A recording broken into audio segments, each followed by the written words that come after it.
ایک بڑی خبر آپ کے ساتھ شیئر کرتے ہیں۔ انٹرنیشنل کرمنل کورٹ ہیگ میں ہے یہ اس نے 3 4 5 کے قریب وارنٹ جاری کیے ہیں، جس میں 2 وارنٹس بڑے اہم ہیں۔ ایک نتان یاہو کا انہوں نے وارنٹس گرفتاری جاری کی ہیں، دوسرا جو یواف گیلنٹ ان کا وزیر دفاع تھا اس کے جاری کیے ہیں۔ اس کے علاوہ حماس کے کچھ لوگوں کے بھی انہوں نے جاری کیے ہیں، ان کے بارے میں تو کہا جا رہا ہے کہ وہ اریسٹ ہو چکے ہیں۔ پچھلے 22 سال میں پہلی دفعہ ہوا ہے کہ مغرب کے کچھ اس طرح کے حکمرانوں کے خلاف یہ سب کچھ ہوا ہے، تو ہم یہ سوچ سکتے ہیں کہ وہاں پہ کتنی، جسے کہتے ہیں نا unrest in the belly of the beast, جو اب بیسٹ کی بیلی ہے وہ اس کو بھی اب اس میں انریسٹ فیل ہو رہا ہے، جس کے یہ نتائج ہیں۔ بہرحال میاں صاحب آگے بڑھتے ہیں۔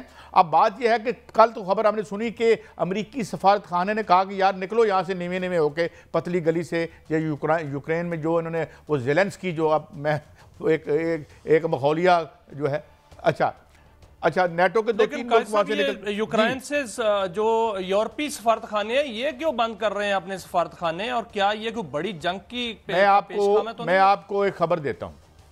خبر یہ کہ اس وقت جو جہاں پر زیلنسکی بیٹھا ہوا ہے وہ ان کی جو بالکل اس کی زد میں ہے، اس کو وہ ہٹ کر کے اس کے ساتھ وہی ہو سکتا ہے جو ہانیہ صاحب کے ساتھ انہوں نے وہاں کیا تھا، مگر وہ کیوں نہیں یہ کر رہا؟ وہ اس لیے وہ جانتے ہیں کہ یہ جائے گا تو اس جیسے کوئی اور آ جائے گا، it's not going to make any difference. لیکن ابھی تک یہ جو رشین کے بارے میں پہلے سے موجود ہے کہ یہ بڑے اپنے کارڈ سینے سے بالکل ساتھ لگا کے رکھتے ہیں، بڑے یہ سرپرائز دیتے ہیں۔ اب یہ کیا کرنے جا رہے ہیں؟ وہ ہائیبرڈ وار کا، ان کو ہائیبرڈ ہر جگہ، کرکٹ ہو، وطن عزیز ہو نہ ہو، ہائیبرڈ کی بات ہی چل رہی ہے۔ تو وہ یہ کہہ رہے ہیں کہ یہ کون سے بڑے لوگ ہیں جن کو رشیا نشانہ، اس سے پہلے آپ کو یاد ہوگا کہ ایک رینیگیڈ تھا برطانیہ میں جو بڑے پرسرار طور پر کسی ریسٹورانٹ میں یا کسی اور جگہ پہ مارا گیا، بعد میں جو اب تو اسے KGB نہیں کہتے، اب اس کو لیکن قیصر نیٹو کیوں بھاگ رہا ہے وہاں سے؟ نیٹو تو اتحادی امریکہ کا، اس کو تو وہاں پر وہ ان کے سفارت خانے تھے، اب وہ بھاگ رہے ہیں، اٹلی بھاگ رہا ہے، دوسرے ممالک بھاگ رہے ہیں، وہاں سے کیوں؟ دیکھیں جو آرسنلز کا ذخیرہ اور جو ٹیکنالوجی آپ نے انہوں نے 17 کے ریولوشن کے بعد ایکوائر کی تھی، جو کبھی سوویت یونین آج یہاں نہیں ہو چکا ہے اب، مگر وہ ٹیکنالوجی موجود ہے۔ ذرائع پیداوار کو جس طریقے سے انہوں نے ڈیولپ کیا تھا وہ وہاں پہ موجود ہیں۔ پہلے وہ ریاستی ملکیت میں تھے، اب وہ نجی ملکیت میں ہیں، مگر موجود تو ہیں۔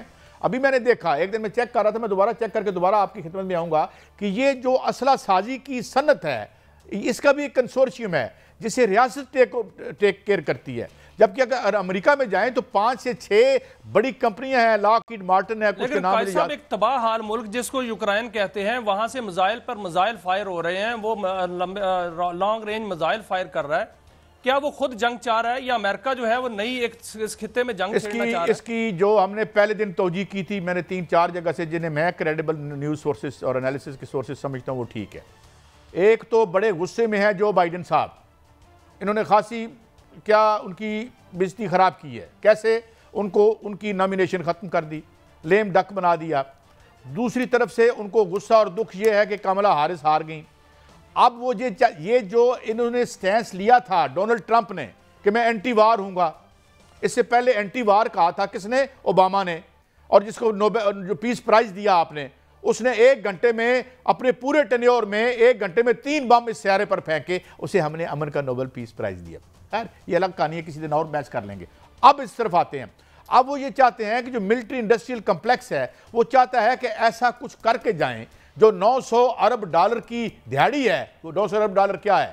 اگر آپ پہلے 5 7 ملکوں کا سارا بجٹ اکٹھا بھی کر لیں تو وہ اس سے کم ہے۔ یہ $900 ارب جو ہے یہ ان کا ملٹری کا بجٹ ہے، کیونکہ ان کے ہاں ان کا ایک کیا کہتے ہیں، ایک نظریہ ہے، اسے وار کیپیٹلزم کہتے ہیں۔ وہ کہتے ہیں جنگوں سے ہماری معیشت بڑھتی ہے، یہ جب یہ بات مارشل پلان پہ چلی جائے گی پیچھے، تو یہ ہے سلسلہ۔ قیصر صاحب دوسری جانب ایک بڑی خوفناک خبر میں نے ابھی تھوڑی دیر پہلے دیکھ رہا تھا کہ جو اسرائیل ہے وہ زیادہ ہی بدمست ہاتھی بن گیا ہے، انہوں نے فاسٹ فورس حملے شروع کر دیے ہیں، کیونکہ ان کے فوجی اپنے جو زمینی لڑائی میں نہیں لڑ سکتے، اب انہوں نے فاسٹ فورس جو بمباری ہے وہ لبنان پر کرنی شروع کر دی ہے۔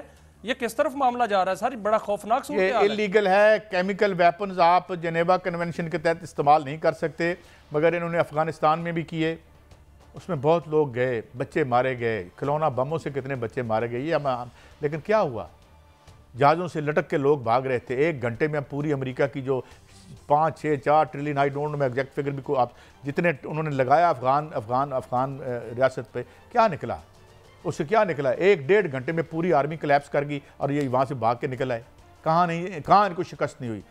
شکست دیکھیں، ان جنگوں میں جیتا تو کون جیتا؟ ٹھیکیدار جو یہ اسلحہ سپلائی کر رہے تھے، یا ان کے آگے جو بغل بچے تھے مقامی، انہوں نے بلینز. لیکن قائد صاحب ٹھیکیدار تو جیتتے ہیں. اب یوکرائن کی جانب سے جو بڑے لمبے لانگ رینج کے میزائل ہیں وہ پھینکے جا رہے ہیں، وہ بمباری کی جا رہی ہے.